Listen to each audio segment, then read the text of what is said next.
7, 6, 5, 4. Halo, assalamualaikum warahmatullahi wabarakatuh. Apa kabar semuanya? Semoga kabar Anda dimanapun Anda berada baik ya. Perkenalkan, saya Agustina Eka Rahayu, mahasiswa disabilitas netra dari Universitas PGRI Argopuro Jember, atau yang sering dikenal Unipar Jember. Saya dari Prodi Pendidikan Luar Biasa atau PLB, Fakultas Ilmu Pendidikan dan Keguruan, dari kelas A6, NIM 211F10447. Video kali ini dibuat dalam rangka memenuhi tugas UTS mata kuliah Pendidikan Anak Disabilitas Tunanetra yang diampu oleh Bunda Tati Sugihartati. Di video kali ini saya akan membahas tema yang pertama, definisi ketunanetraan atau definisi tunanetra. Yang kedua, faktor-faktor penyebab ketunanetraan. Dan yang terakhir, klasifikasi tunanetra. Bagi yang penasaran dan kepingin tahu lebih detail tunanetra seperti apa dan diklasifikasikan menjadi berapa, silakan simak videonya sampai habis ya. Dan jangan lupa like, comment, subscribe, dan share.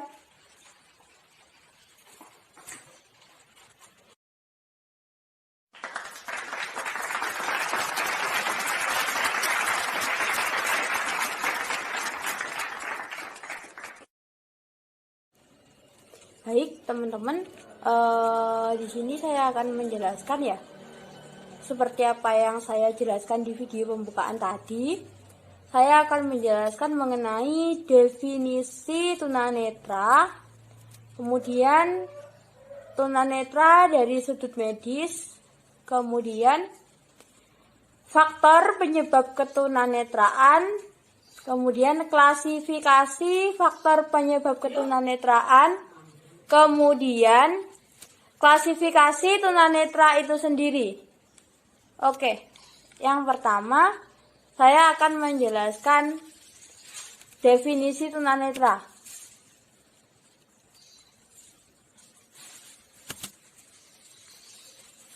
Definisi tunanetra. Tunanetra berasal dari dua kata, yaitu tuna yang berarti rugi atau rusak, dan netra yang berarti mata. Jadi, tunanetra merupakan individu yang mengalami kerusakan pada indera penglihatan atau organ matanya. Next.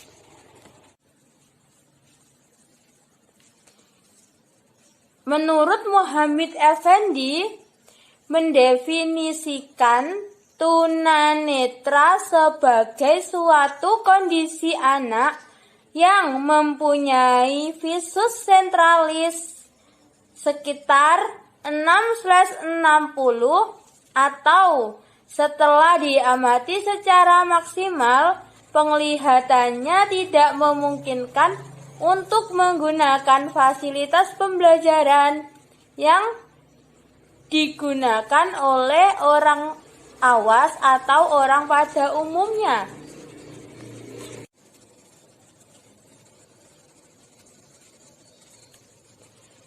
Tunanetra dari sudut pandang medis.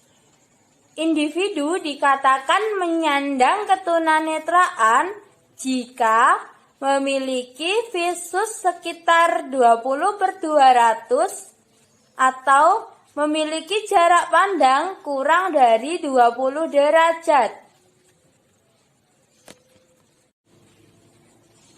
Faktor penyebab ketunanetraan, yaitu ada dua, faktor internal atau dari dalam diri dan faktor eksternal dari luar diri anak tersebut.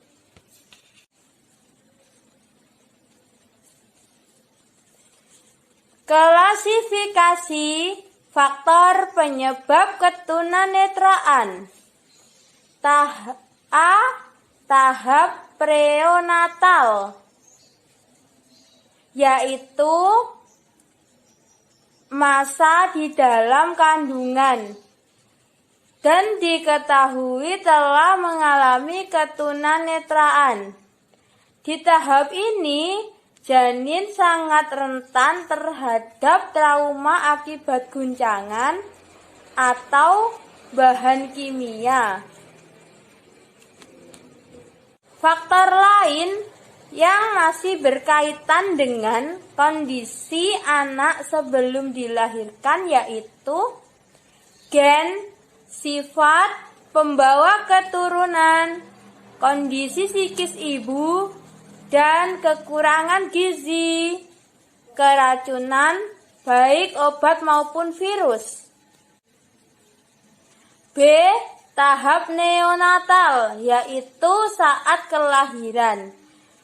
Tahap neonatal meliputi anak lahir prematur, kelahiran ganda, dan kesehatan bayi yang bersangkutan.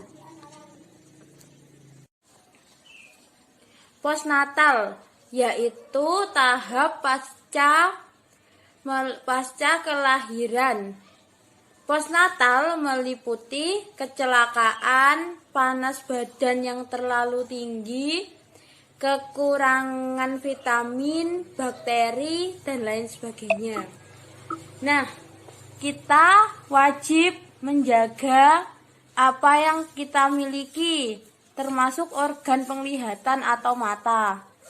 Dengan cara apa? Dengan cara banyak mengkonsumsi makanan-makanan yang mengandung vitamin A. Contohnya wortel. Wortel bisa di jus atau dimasukkan ke dalam sayur sop ya teman-teman. Terus kemudian nah sekarang kan masa pandemi. Masa pandemi kegiatan kita rata-rata online. Kebanyakan setiap harinya berada di depan layar handphone atau layar laptop. Nah, kedua benda tersebut memiliki sinar biru atau sinar ultraviolet. Sinar tersebut dapat menyebabkan radiasi.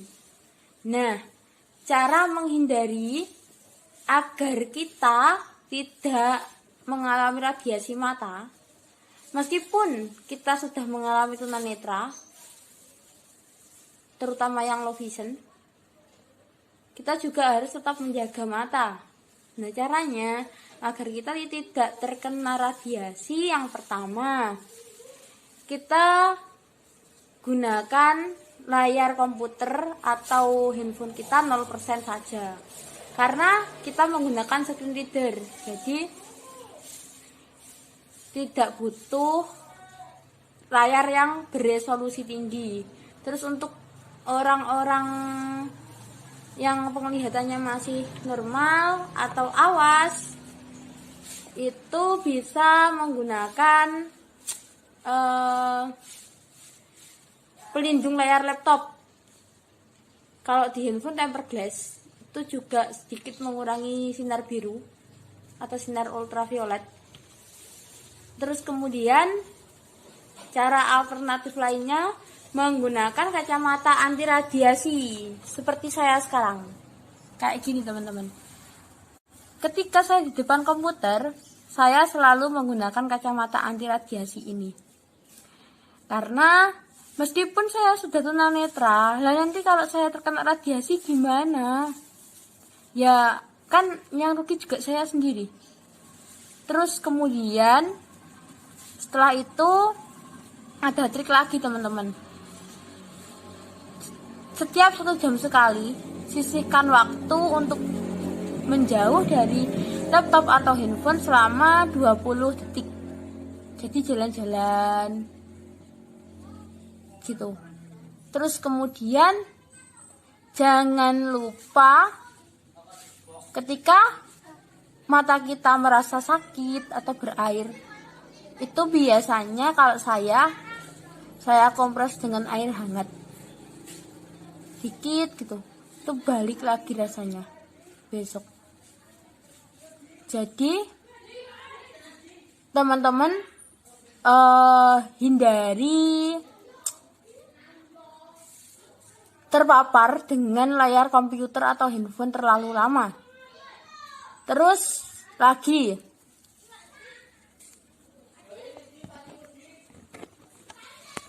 wabil khusus untuk orang-orang yang memiliki penglihatan awas dan juga anak penyandang tunanetra yang memiliki jarak pandang masih panjang, biasanya bisa membaca tulisan yang ada di buku cetak meskipun berukuran besar.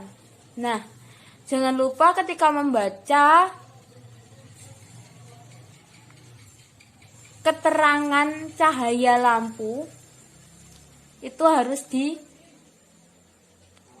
dibuat yang memadai. Jadi pencahayaan ya teman-teman, pencahayaan lampu harus memadai, jangan sampai membaca di tempat yang gelap. Terus kemudian setelah itu usahakan membaca dalam posisi duduk. Jadi jangan membaca sambil tiduran atau tengkurap, karena kebanyakan anak kecil yang saya temuin itu dia kadang menggunakan handphone ataupun membaca buku dia dengan posisi tengkurap. Nah, itu kurang baik bagi kesehatan mata. Next, klasifikasi tunanetra dibagi menjadi 2. A. Buta total atau totally blank merupakan kondisi yang sama sekali tidak bisa melihat objek yang ada di depannya. Hanya bisa baca tulis huruf braille. Ciri-ciri buta total atau totally blank adalah mata juling, anak cenderung menutup sebelah mata dengan tangannya.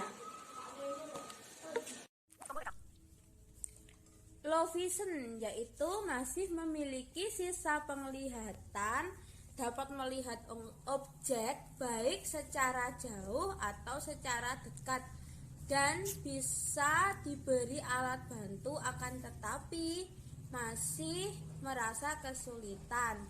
Ciri-ciri low vision hanya bisa membaca huruf yang berukuran besar, kemudian saat menulis mata didekatkan, kemudian low vision itu dia memiliki jarak pandang paling jauh sekitar 20 meter. Nah teman-teman, meskipun kita low vision dan masih memiliki jarak pandang, itu ketika kita keluar jangan lupa sama identitas yang kita miliki. Ini tongkat putih atau wecane, tongkat untuk disabilitas tunanetra. Ini tongkat lipat teman-teman. Jadi meskipun kita bisa melihat, kenapa kita harus bawa ini? Agar kita dikenali sama orang. Ini untuk identitas kita. Oh, itu loh disabilitas netra.